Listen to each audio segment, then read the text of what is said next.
All right, Model Rocks 321 here. Welcome back to another rocket of the day. Today's rocket is the HIDAC. This is an American sounding rocket from the 1950s going into the 60s. It was a research rocket. I actually scratch built this from Peter Always Plans.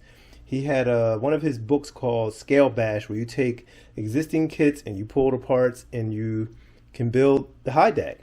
It's accurately scaled, has a payload section right here. Flown it many times. It has all kind of scratch and dings.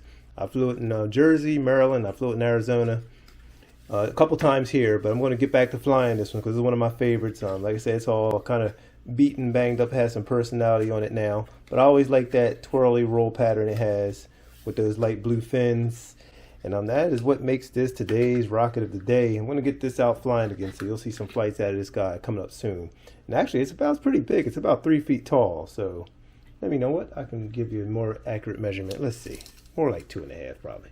Yeah, about 2.5 feet, 31 inches long. So there you go, not 3 feet, about 2.5 feet. So that's today's rocket of the day, the HIDAC, an American sounding rocket. Like those blue fins.